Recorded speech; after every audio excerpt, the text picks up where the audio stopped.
This is the third episode of Coach's Corner. This is where we pick a coach every single week in the Call of Duty League, and we dive into their role, their jobs, how they guide their teams to success. And success is the right word to use for this particular episode because we are talking with the head coach of Atlanta FaZe, very successful team, top of the tables right now, toast of the town in terms of Call of Duty League, talking with Crowder, who's been very busy with Warzone. We were talking just before we went on the air. You were trying to give me some tips. I think I'm a hopeless cause, but you've been enjoying Warzone, Crowder.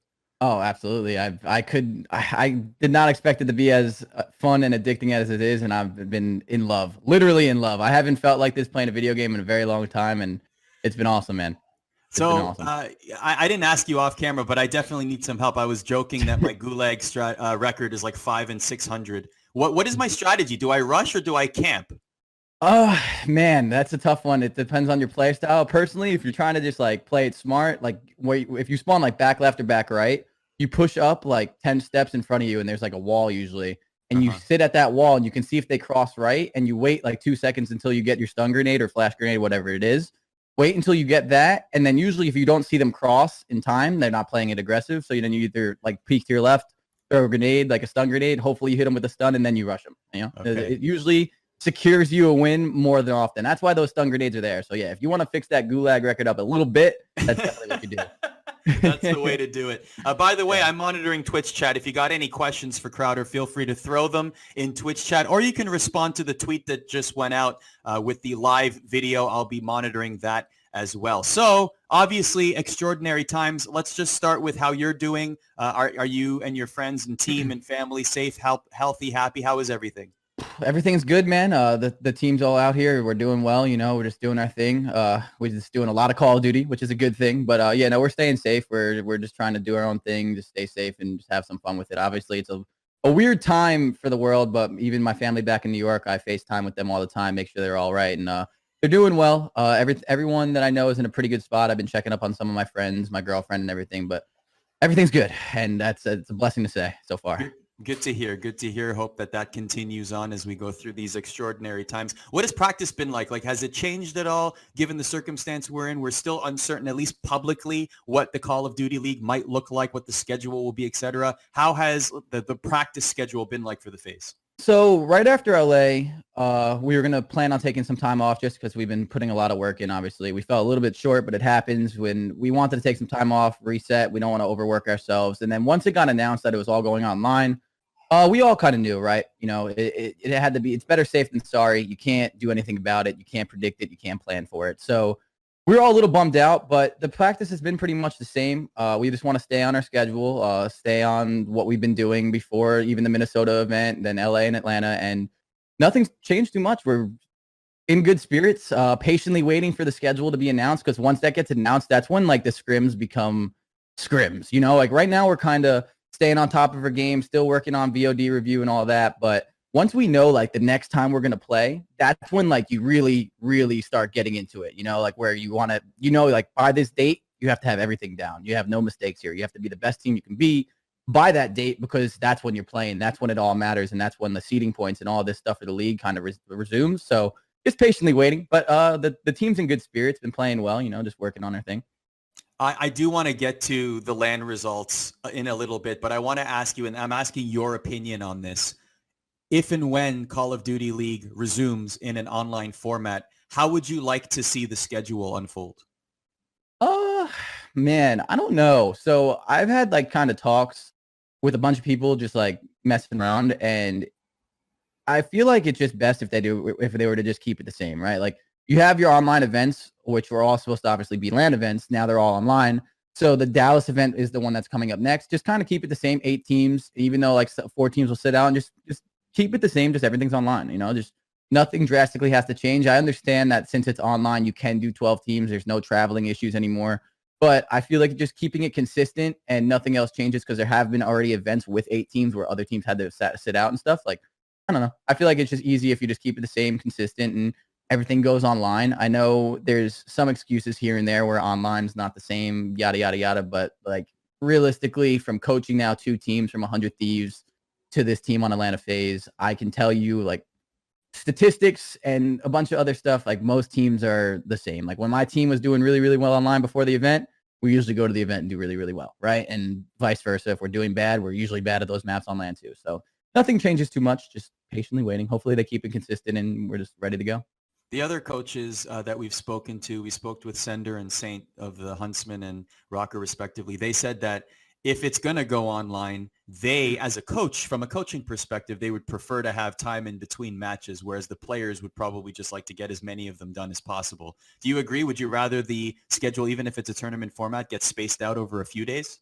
Yeah, definitely. I know players want to obviously get it all out of the way. You know, I was a player at 1.2, and once you fall into that rhythm, you don't want to stop playing. I get it, but also for the broadcast parts of things too, you can't just do it all in one day. You know, spread it out as an event, you know, have some time taken. And it's also important too, like coming from a coaching perspective, and even as a player, I was more of like a leadership kind of player anyway.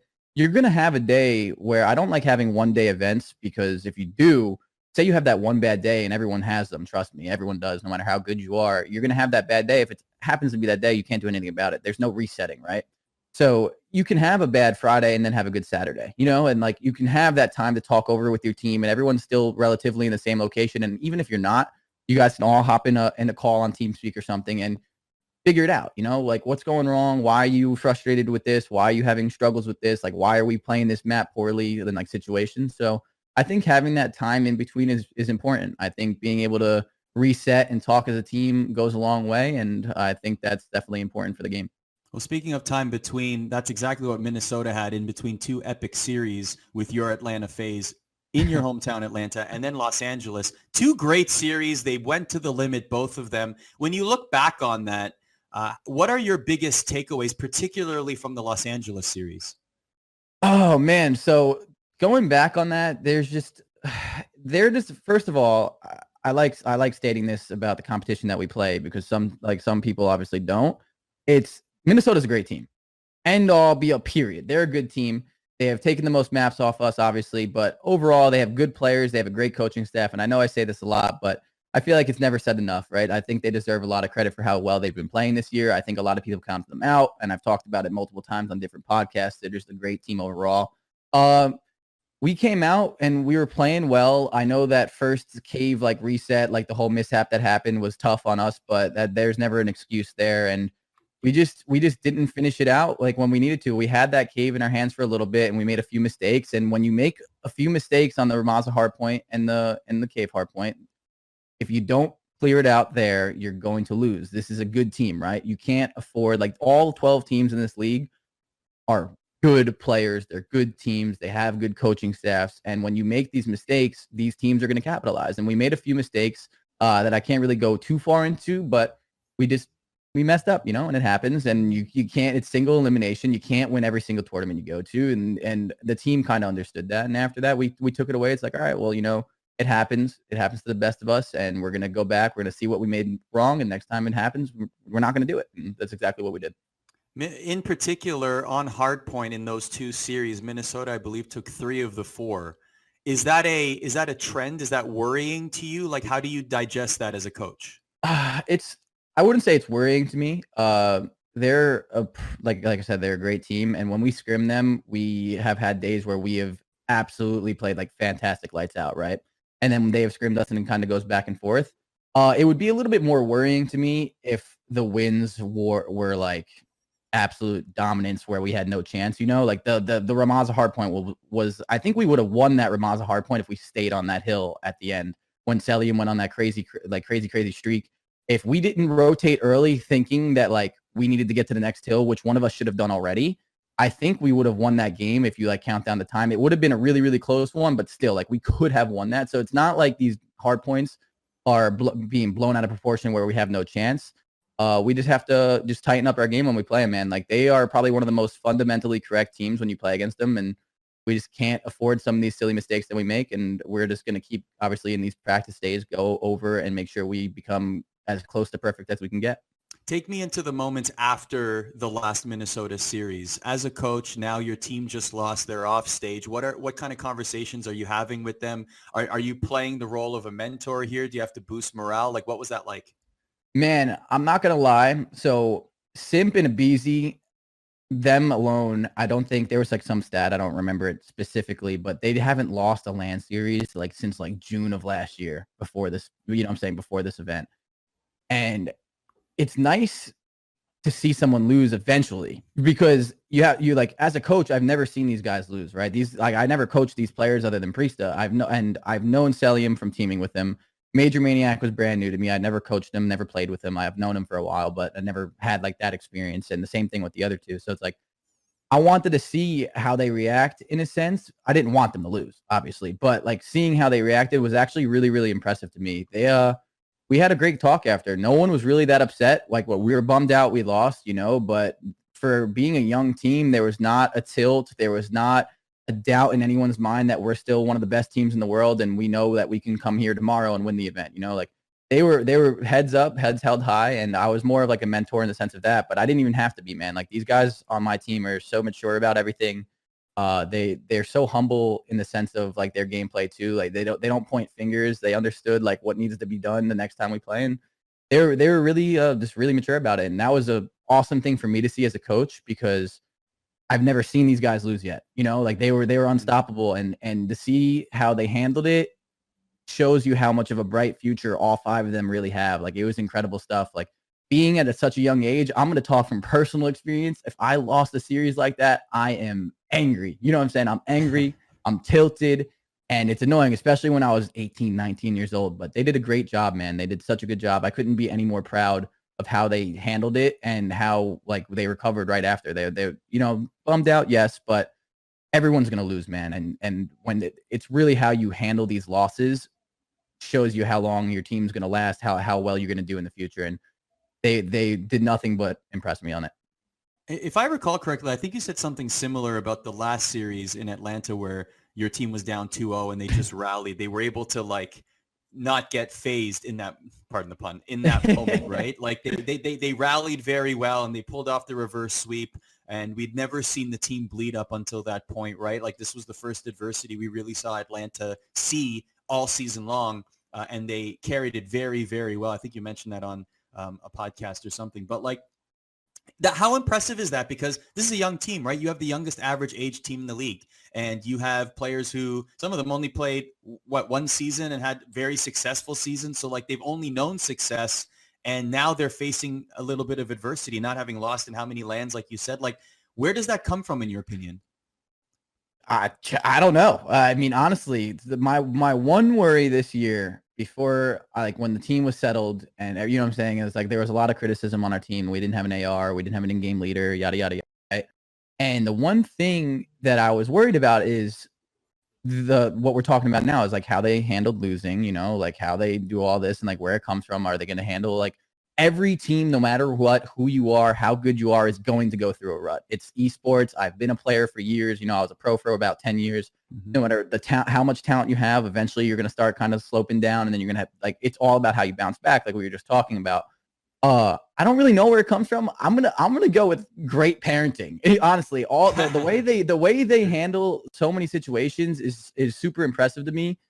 And I don't know. They're just like they're so young, but this team has impressed me in so many different ways, and it's a blessing to be around them. Like they've even helped me become a better coach and a better person in general. And I think that's a big thing too. Like outside of the esports thing, is having people around you that don't just help you become a better player in game. Like obviously that's what you want at the end goal. That's our jobs, but it's really about pursuing yourself outside of the game too. And man, like you have people like Celium changing his life around and doing so much more fitness stuff outside of the thing. Like he pushes me to be a better person. Like everyone's kind of pushing each other too, to like just have a lot more fun with it. And they're just, I don't know. There's an overall great group of kids. Their age doesn't reflect how they act in any kind of way. And I don't know. That's one thing I'm not taking credit for at all, man. I joined this team and that's what they were doing. You know what I'm saying? I mean, it's just been a blessing to work with them and then also to work with the analysts and my assistant coach. They are some of the hardest working people in the industry.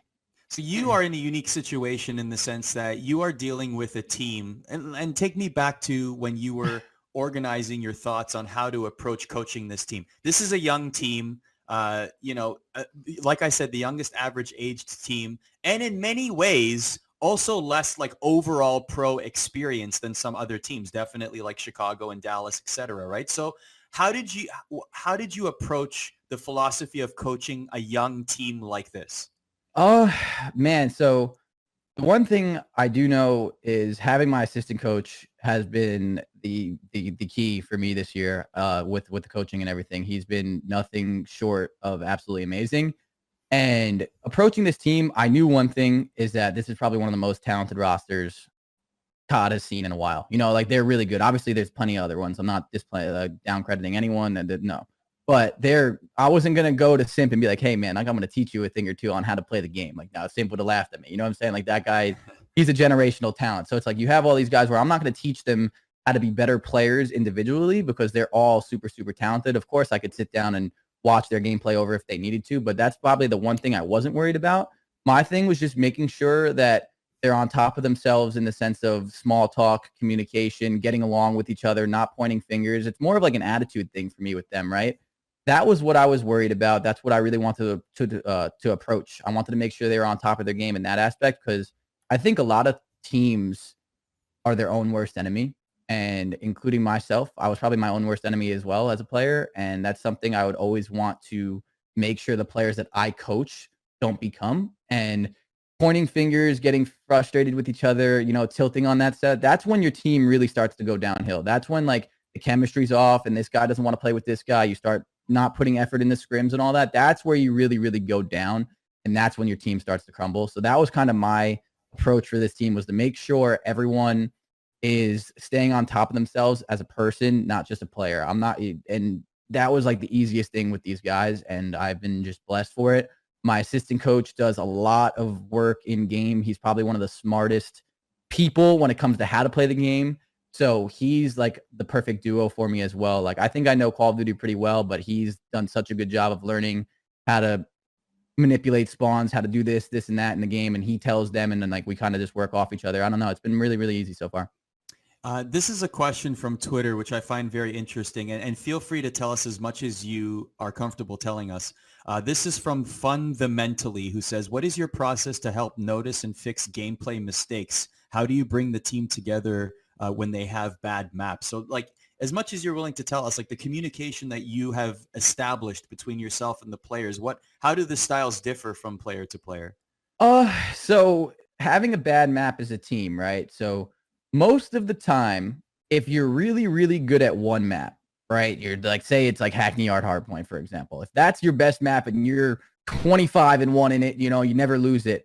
It means you have the talent, you have the skill, and you have the teamwork to close out a map like that. So it means you can do that on any map. Now it just depends on the routes that you're going, how you're taking them, like, I'm saying, like what you want to be doing as a team. So it's really just watching over individuals' gameplay, like one by one, and just talking about it as a team. And the biggest thing for me as a coach, even with my assistant coach and as players, is you have to respect everyone's opinion and also come to a compromise. Like I'm not someone that's going to go there and be like, listen, guys, like this is how we play and this is it. Like I feel like that mindset is super lame, considering like you have to respect that these guys are professional COD players. How young they are, how old they are, doesn't matter. Like they know what they're doing, and everyone sees the game in a different way, from a different perspective. Like Simp sees the game differently than a BZ, who sees it differently than Major Maniac, and you have all these guys that want it to be played in their own way, obviously to help themselves out and also to help out the team win.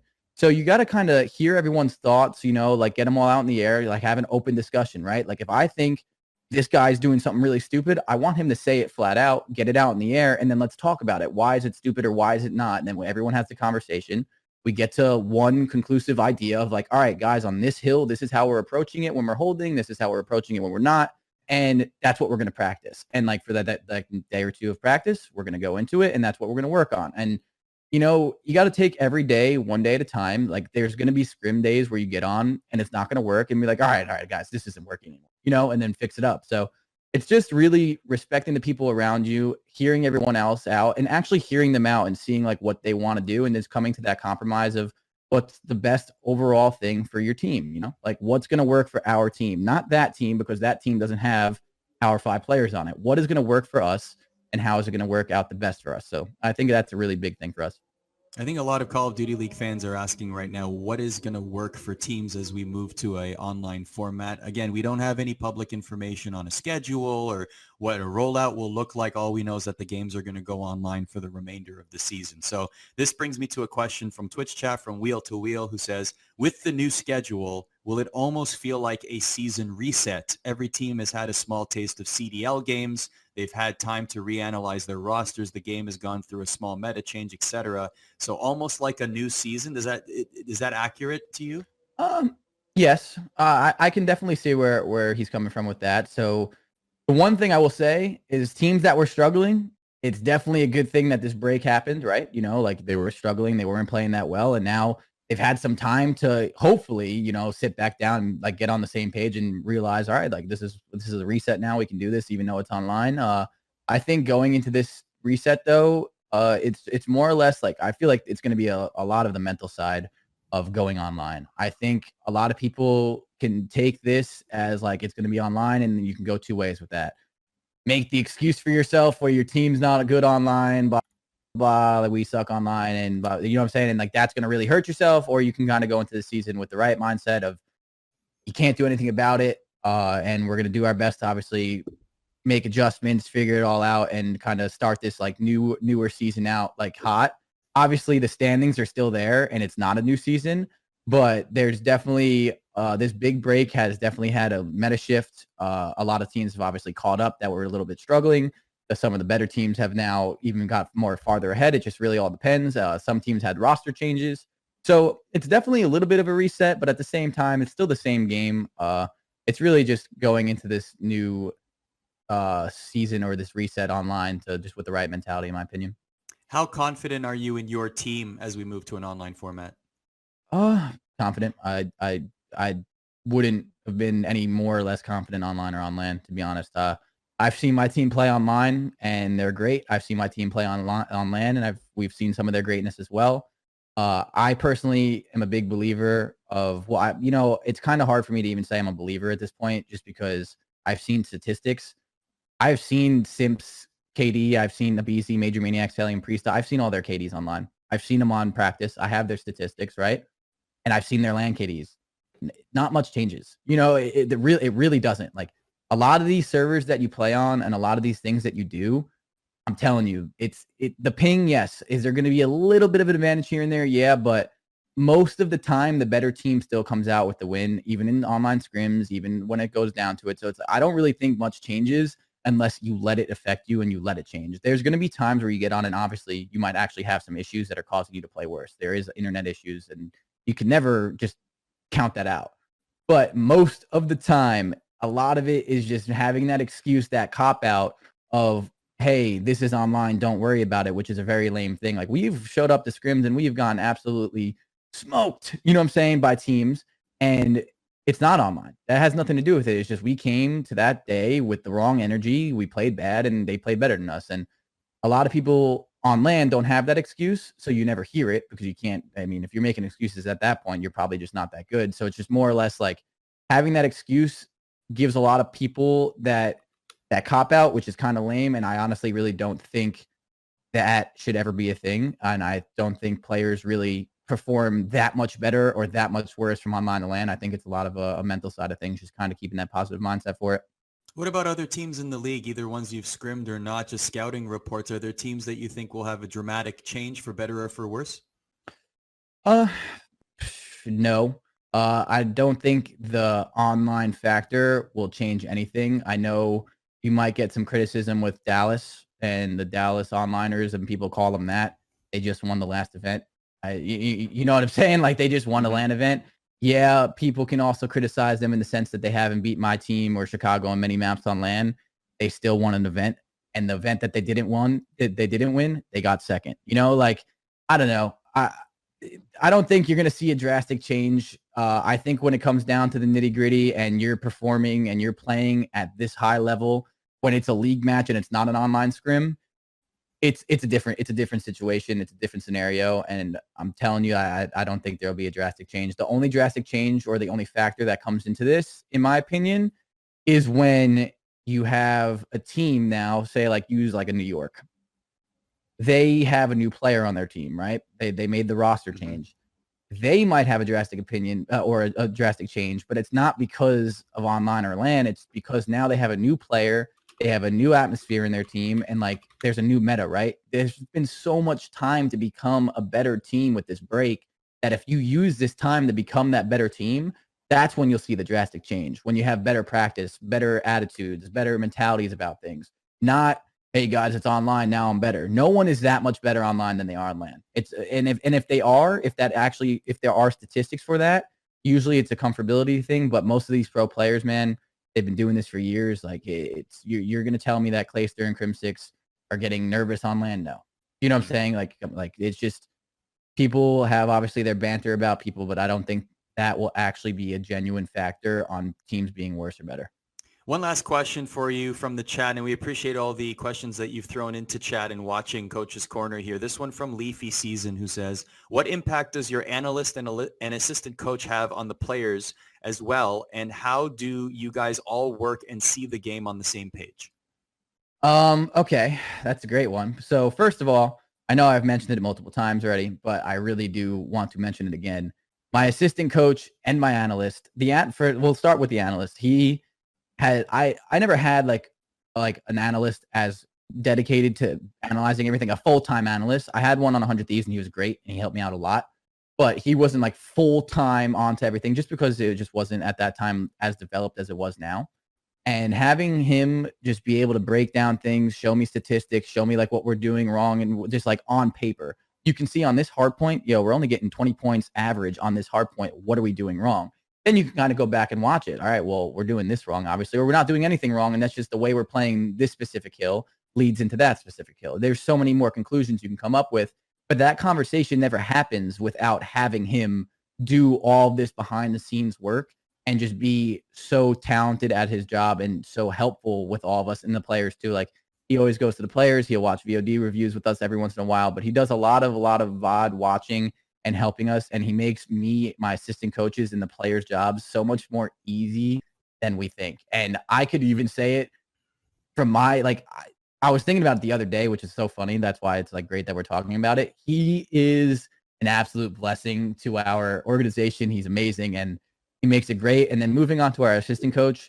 So my assistant coach obviously is one of my good friends in real life, one of my best friends. And he was my head coach when I was a player for FaZe Clan on the World War II season. I brought him in as my personal coach because I was playing like absolute trash. I was playing bad and I wanted someone to watch my own gameplay because I didn't want to let my team down because the World Championship tournament was coming up. And he helped me a lot kind of work on my personal gameplay. I played very well at that championship. We almost actually won it. We got third place. It was a great, he helped turn that team around. I think any player, it was me, Priesta, Tatch, and Zuma, would attest that he's probably the reason we turned our game around. You know what I mean? And he is one of the smartest minds in Call of Duty. He gets along really, really well with my players. And he's just a really good person overall. I think he doesn't get enough credit. And I know I get a lot of shine in the sense of being like a great coach and stuff, but I can promise you up and down that he will either be the head coach one day or just be a very, very important role in the future of Call of Duty. He is one of the smartest minds. He helps out the players so much. He sees a lot of what players don't see, like on the mini map. He sees a lot of sometimes like things that I don't even see. And I think without him, I don't think coaching, first of all, in general, is as easy. I think he is a great person to have by my side because he's so smart. And then I can talk to the guys and we kind of go back and forth. But I think he deserves a lot of credit and he is literally an absolute blessing as well to our organization. And I could not be any happier to have him around. And I promise you one day, I really do, he is going to be the head coach. He is that talented and he deserves a lot more shine than he gets. I know he doesn't like to tweet a lot, you know, he's not out there, but I really do. I'm not saying this because he's my friend. Like he helped turn around the game for me in World War II before they were even coaches. And now like him getting his opportunity here, like, yeah, he's got a really, really bright future in Call of Duty. And I think he's going to go a long way. And that all kind of spirals down to how good like the management and stuff here at Atlanta is, like having Paul and Eric and all the guys and everyone working behind the scenes, even from like the film side of Drell and Nick. I can go down the line. Just everyone just being really, really awesome. It helps us out a lot. And I think that makes all of our jobs easier. Like the players don't have to focus on too much other than being the best players they can be. And same thing for me with coaching. Like my assistant coach and analyst, they just do so much where I can also focus on a lot of other things too, and having that freedom of having so many people that I can trust where if I say like, yo, like RJ, you take the head today, like he will, and he will do it probably better than me. You know what I'm saying? And that's great. And that's so awesome to have. So they're a blessing. They really are. This has been a lot of fun and very informative. Our third coach's corner with Crowder, who is the head coach of the Atlanta FaZe. You're off to do Warzone Wednesdays on a Monday.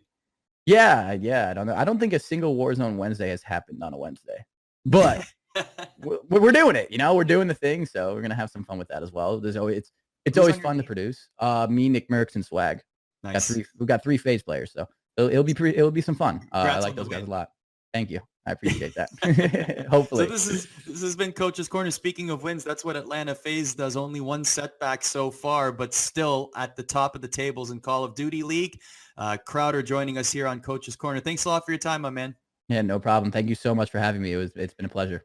And it's been a pleasure, all of you joining us, watching this episode of Coach's Corner every single Monday here at 1 p.m. Eastern on Twitch, Twitter, YouTube, and the ESPN app. We'll catch you next time.